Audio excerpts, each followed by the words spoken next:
سورہ یاسین۔ بسم اللہ الرحمن الرحیم۔ یاسین والقرآن الحکیم انک لمن المرسلین علی صراط مستقیم تنزیل العزیز الرحیم لتنذر قوما ما انذر آباؤہم فہم غافلون۔ صدق اللہ العظیم۔ یاسین کے جس کو حضور صلی اللہ علیہ وسلم نے قلب القرآن قرار دیا ہے، یہ قرآن مجید کا دل ہے۔ ایک تو یہ کہ اس کا جو اسلوب ہے، سٹائل ہے، اس کے اندر واقعتاً کچھ ایسی کیفیت ہے جس کو کہ الفاظ میں بیان نہیں کیا جا سکتا، لیکن پڑھتے ہوئے انسان اس کو محسوس کرتا ہے کہ کوئی ارتعاش تھا یہ پیدا کرتی ہے انسان کے اندر، جس طرح دل دھڑکتا ہو۔ ایک اور اعتبار سے یہ بات میرے سامنے آئی کہ میں نے جو عرض کیا تھا آپ سے کہ جو 6 گروپ ہیں مکی صورتوں کے، ان میں سے پہلے 2 گروپ جن میں سورہ انعام و اعراف اور اس کے بعد 14 صورتیں یونس سے لے کر مومنون تک، ان میں زیادہ زور جو ہے مکی صورتوں کے مضامین میں سے وہ ایمان بالرسالت پر ہے۔ اس کے بعد جو 2 گروپ ہیں جن میں سے کہ دوسرے کو اس وقت ہم پڑھ رہے ہیں، پہلا وہ تھا جس میں کہ 8 صورتیں تھیں، سورہ فرقان سے لے کر وہ چلی اور سورہ سجدہ پر ختم ہوئی، اس کے بعد مدنی صورت آ گئی سورہ احزاب، 8 وہ صورتیں تھیں، اور اس کے ساتھ ہی 13 صورتیں یہ ہیں کہ جو اب ہم پڑھ رہے ہیں، جن میں سے کہ اب ہم تیسری پر ہیں، سورہ یاسین پر۔ سورہ سبا اور سورہ فاطر آ چکی ہیں۔ اگر ان دونوں کو جمع کیا جائے کہ ان کی تعداد بنتی ہے 23 صورتوں کی بنتی ہے، 13 اور 21۔ ان 21 صورتوں میں سے 10 ادھر اور 10 ادھر، اور بالکل بیچ میں یہ سورہ یاسین ہے۔ 8 صورتیں سورہ فرقان سے لے کر سورہ سجدہ تک، 2 صورتیں سورہ سبا اور سورہ فاطر، 10 ہو گئی، اور اس کے بعد پھر 10 صورتیں ہیں مکیات۔ درمیان میں گویا کہ اس گروپ کی اور ان دونوں گروپوں میں زیادہ زور تو توحید کے اوپر ہے، شرک کی مذمت اور اللہ تعالیٰ کی شان توحیدی جو ہے، اس حوالے سے۔ اور دوسرا یہ کہ قرآن مجید میں یہ درمیان سے ذرا ہٹ کر ہے، جیسے کہ قلب جو ہے انسان کا وہ کہیں بیچ میں نہیں ہے بلکہ ایک طرف ہٹ کر ہے، اسی طریقے سے یہ اس اعتبار سے بھی مصحف میں بھی اس کا مقام جو ہے وہ قلب سے مشابہ ہے۔ اور چونکہ اصل مضمون جو ہے قرآن مجید کا وہ توحید ہے، اور توحید کی یہ جو صورتیں ہیں 2 گروپوں کی، ان کے عین وسط میں، اور یہ بالکل منفرد ہے، اس کا کوئی جوڑا نہیں ہے۔ یاسین والقرآن الحکیم، یاسین اور قسم ہے قرآن حکیم کی۔ یہ سورہ طٰہٰ اس سے پہلے جو آ چکی ہے، اس کے بارے میں بھی گمان یہ کہ حضور کے ناموں میں سے ہے، اور یاسین کے بارے میں بھی کہ حضور کا نام ہے، واللہ عالم۔ والقرآن الحکیم، اور قسم ہے قرآن حکیم کی، اور قسم سے مراد عربی زبان میں گواہی ہوتی ہے، گواہ ہے یہ قرآن حکیم، حکمت بھرا قرآن۔ کس شے پر قسم کھائی جا رہی ہے؟ مقسم علیہ کیا ہے؟ کس پر گواہ ہے؟ انک لمن المرسلین، یقیناً اے محمد صلی اللہ علیہ وسلم آپ مرسلین میں سے ہیں، بھیجے ہوئوں میں سے ہیں، آپ رسولوں میں سے ہیں۔ یعنی در حقیقت حضور کی رسالت کی سب سے بڑی مصدق اور اس کا سب سے بڑا ثبوت، اور گویا کہ حضور کا سب سے بڑا معجزہ یہ قرآن حکیم ہے۔ اور بہت سی صورتوں میں آپ دیکھیں گے قاف والقرآن المجید، اس میں اب صاد والقرآن ذی الذکر، حامیم والکتاب المبین، تو وہاں یہ سمجھیے کہ وہاں ان قسموں کے بعد مقسم علیہ جس چیز پر قسم کھائی گئی ہے وہ بیان نہیں ہوئی، اسی کو انک لمن المرسلین ہر جگہ محذوف مانا جائے گا۔ اس اعتبار سے ایسی تمام صورتوں کے لیے یہ سورہ مبارکہ ذروۂ سلام ہے۔ یاسین والقرآن الحکیم انک لمن المرسلین، یقیناً آپ رسولوں میں سے ہیں، علی صراط مستقیم، اور سیدھے راہ پر ہیں، سیدھے راستے پر۔ تنزیل العزیز الرحیم، اور اس قرآن کا اتارا جانا ہے اس ہستی کی جانب سے کہ جو العزیز ہے، زبردست، اور الرحیم ہے، رحم فرمانے والا۔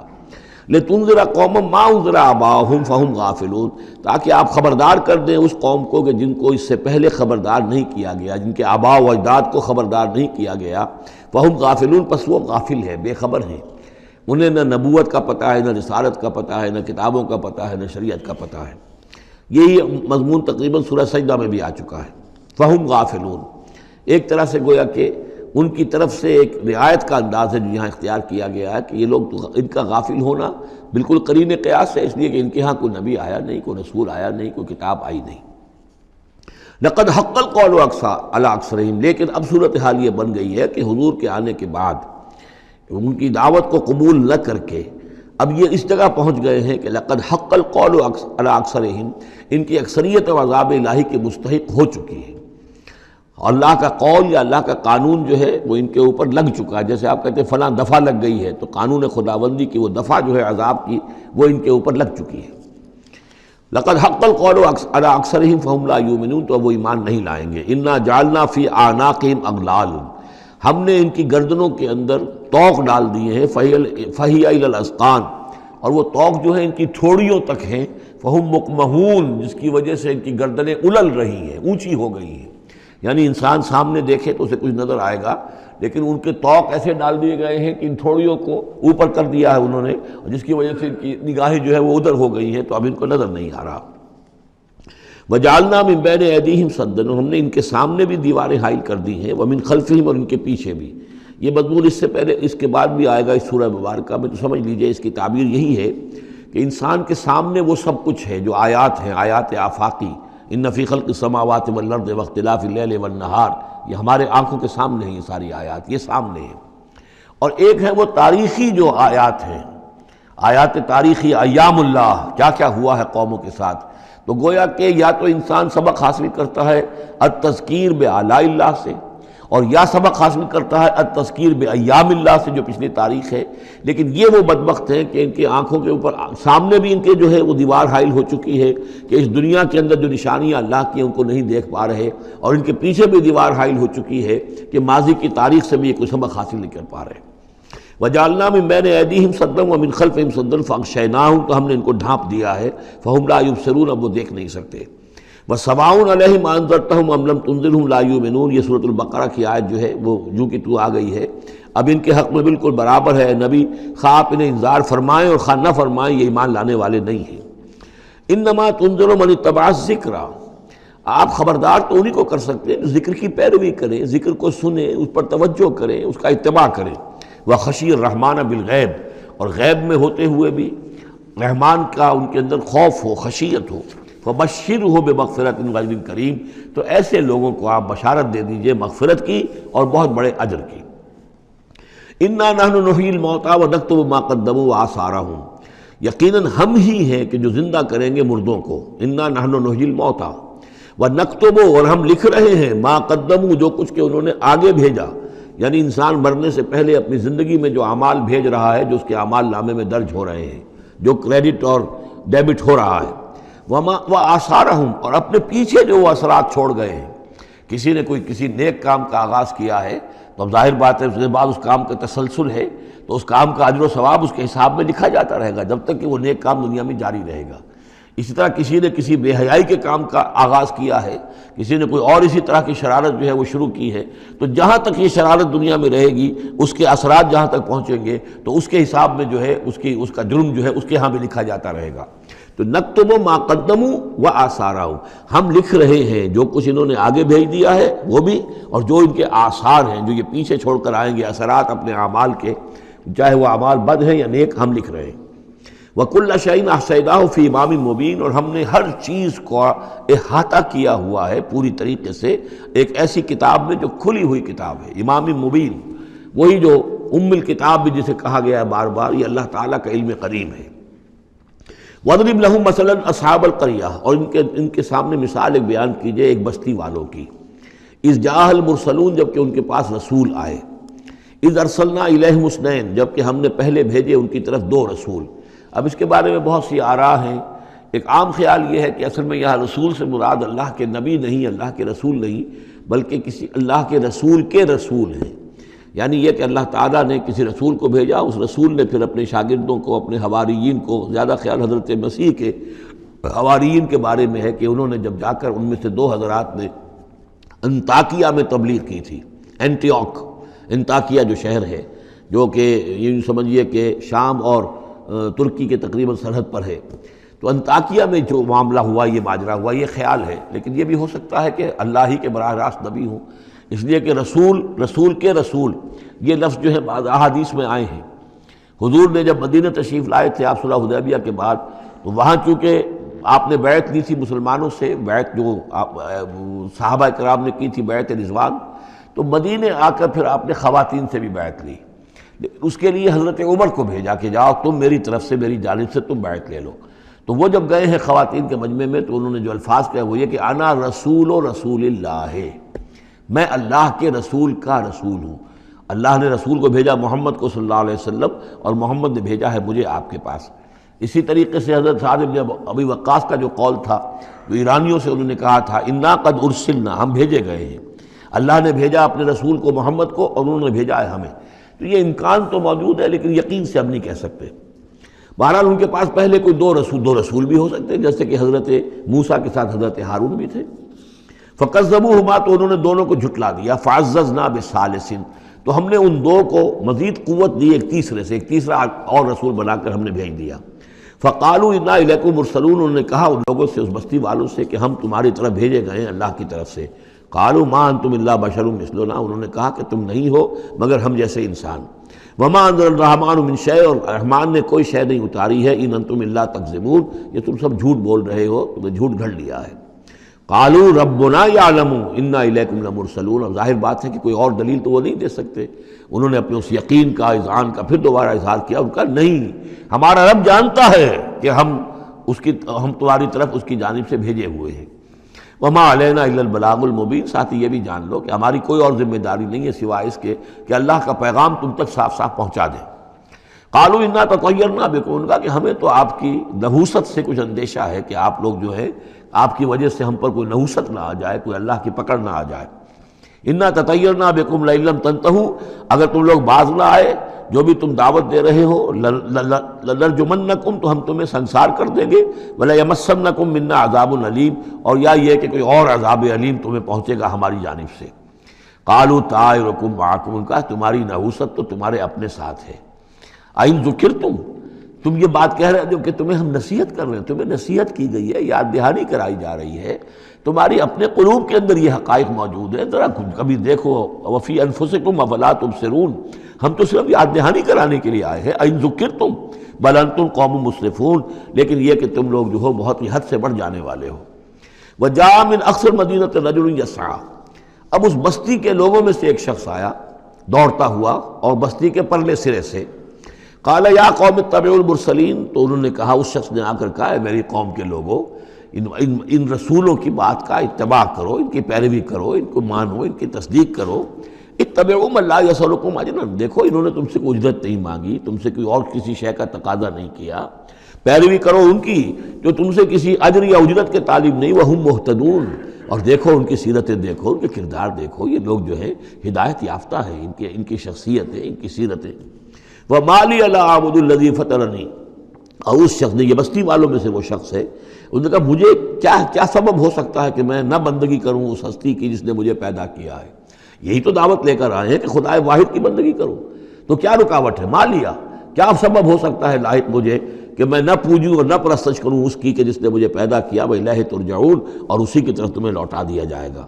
أَتَّخِذُ مِن دُونِهِ آلِهَةً، کیا میں اس کے سوا کچھ معبودوں کو مانوں، کچھ گاڈز اینڈ گاڈیسز کا اقرار کروں؟ ان یریدن الرحمن بضر لا تغن عنی شفاعتهم شیئا، اگر رحمان میرے بارے میں کوئی فیصلہ کر لے، مجھے کوئی ضرر پہنچانے کا، نقصان پہنچانے کا، تو ان کی سفارش مجھے کچھ نہیں بچا سکتی اللہ کی اس پکڑ سے، اور اللہ کی طرف سے اللہ کی جو بھی فیصلہ ہو جائے گا اس سے۔ ولا ينقذون، نہ وہ مجھے چھڑا سکیں گے۔ انی اذا لفی ضلال مبین، تو ایسی عاجز ہستیوں کو میں خدائی میں شریک کر دوں اور ان کو بھی میں مان لوں تو میں تو اس وقت بہت ہی بھٹکے ہوئے لوگوں میں سے ہو جاؤں گا۔ تو یہ بات جب انہوں نے کہی، انی آمنت بربکم فاسمعون، دیکھو سن لو، میں تو ایمان لایا تمہارے رب پر، یعنی جن کی طرف بلانے کے لیے یہ تینوں رسول اللہ نے بھیجے ہیں، یہ اللہ کے رسول کی طرف سے جو تین پیغامبر ایلچی آئے ہیں توحید کی دعوت دینے کے لیے، تم مانو نہ مانو سن لو، میں ایمان لایا۔ انی آمنت بربکم فاسمعون، اس سے معلوم ہوتا ہے کہ اتنا غصہ چڑھا، رسول تو باہر سے آئے تھے، ان پر تو اتنی زیادہ ان کو کوئی بہت زیادہ جو ہے غصہ نہیں آیا تھا، یہ اپنے میں سے جب ایک آدمی جب اس نے تصدیق کی ہے تو ان کا غصہ جو ہے وہ ایسا ہوا کہ وہ اس کو ضبط نہیں کر سکے۔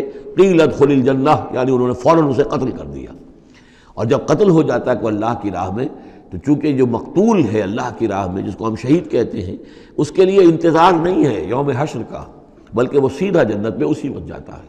قیل ادخل الجنہ، کہہ دیا گیا داخل ہو جاؤ جنت میں۔ قال یا لیت قومی یعلمون بما غفر لی ربی وجعلنی من المکرمین، اس نے کہا کاش کہ میری قوم کو معلوم ہوتا کہ میرے رب نے کیسی میری مغفرت فرمائی ہے اور مجھے کیا میرا اعزاز و اکرام ہوا ہے جنت کے اندر، وجعلنی من المکرمین، مجھے تو باعزت لوگوں میں شامل کر دیا اللہ نے۔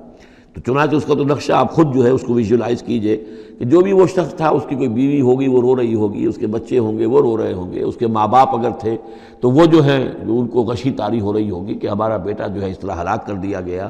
لیکن اب جو یہ غیب کا پردہ ہمارے اور وہ جو عالم غیب ہے اس میں جو حائل ہے، تو یہاں جو رو رہے ہیں ادھر وہ جو اللہ کا بندہ وہ کہہ رہا ہے کاش میری قوم کو معلوم ہو جائے کہ انہیں تو پھر افسوس نہ کریں یہ کہ مجھے تو اللہ نے کیا اعزاز و اکرام جو عطا کیا ہے اور کیا میری مغفرت کی ہے۔ قیل ادخل الجنہ قال یا لیت قومی یعلمون بما غفر لی ربی وجعلنی من المکرمین وما انزلنا علی قومہ من بعدہ من جند من السماء، اور پھر ہم نے نہیں نازل کیا اس کی قوم پر اس کے بعد کوئی لشکر آسمان سے، وما کنا منزلین، اور ہمیں کوئی فوج اتارنے کی ضرورت نہیں ہوا کرتی، ان کانت الا صیحۃ واحدۃ فاذا ہم خامدون، وہ تو بس صرف ایک چیخ تھی، ایک چنگھاڑ تھی، ایک بڑی آواز تھی، اور اس کا نتیجہ یہ نکلا کہ وہ سب کے سب بجھ کر رہ گئے، جیسے آگ بھڑک رہی ہو اور ایک دم بجھ جائے، ختم ہو گئے۔ یا حسرۃ علی العباد، حسرت ہے، افسوس ہے بندوں کے حال پر، ما یاتیہم من رسول الا کانوا بہ یستہزئون، نہیں آتا ان کے پاس کوئی بھی رسول مگر یہ کہ وہ اس کا استہزاء ہی کرتے ہیں۔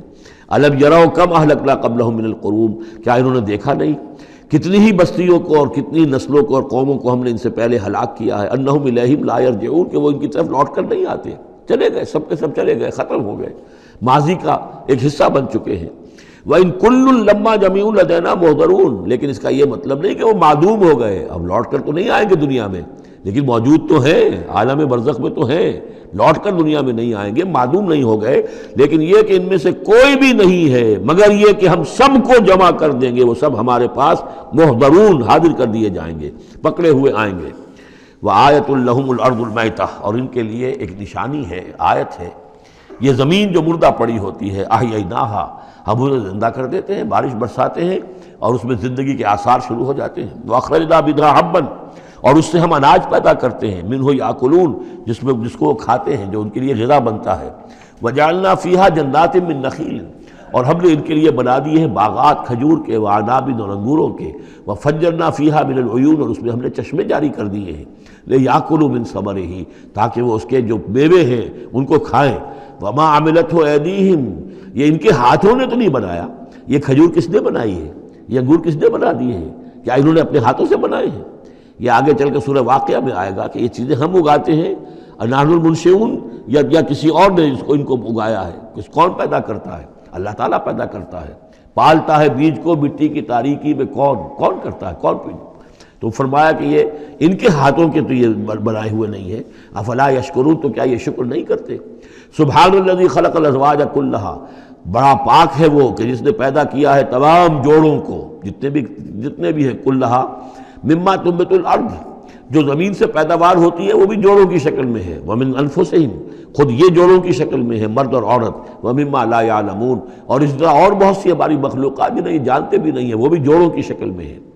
وآیۃ لہم اللیل، اسی طرح ایک نشانی ان کے لیے ہے رات، نسلخ منہ النہار، یہ ایسے ہے کہ جیسے سیاہ چادر کے اوپر دن کی چادر جو تھی وہ آ گئی تھی روشن چادر، ایک سیاہ چادر نیچے سفید اوپر ہے، ہم نے کھینچ لی ہے وہ دن والی چادر، نسلخ منہ النہار، ہم اس سے دن کو کھینچ لیتے ہیں، فاذا ہم مظلمون، تو وہ سیاہ چادر رہ جاتی ہے، پھر یہ اندھیرے میں رہ جاتے ہیں۔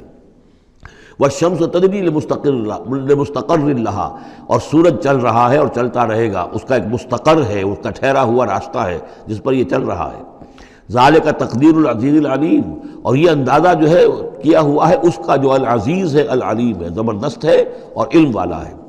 والقمر قدرناہ منازل، اور چاند کی ہم نے مقرر کر دی ہیں منزلیں، حتی عاد کالعرجون القدیم، یہاں تک کہ پھر وہ دوبارہ ہو جاتا ہے ایک سوکھی ہوئی ٹہنی کی طرح۔ جب آخر میں چاند رہ جائے گا 27ویں شب کو آپ دیکھیے گا صبح کے وقت، تو وہ آپ کو معلوم ہوگا کہ وہ چاند جو ہے وہ بالکل معلوم ہوتا ہے کوئی درخت کی سوکھی ہوئی سی شاخ ہے۔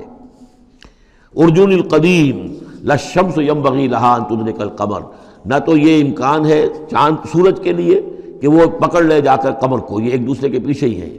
ولا اللیل سابق النہار، نہ یہ رات جو ہے وہ دن سے آگے نکل سکتی ہے اور دن سے آگے بڑھ سکتی ہے، وکل فی فلک یسبحون، اور یہ سب کے سب اجرام سماویہ جو ہیں اپنے اپنے مدار میں تیر رہے ہیں۔ وآیۃ لہم انا حملنا ذریتہم فی الفلک المشحون، اور ان کے لیے یہ بھی ایک نشانی ہے کہ ان کی اولاد کو ہم نے ایک کشتی میں سوار کرایا جو بھری ہوئی کشتی تھی۔ بعض لوگوں کا خیال ہے کہ اس میں اشارہ خاص طور پر جو ہے حضرت نوح علیہ السلام کی کشتی کی طرف ہے۔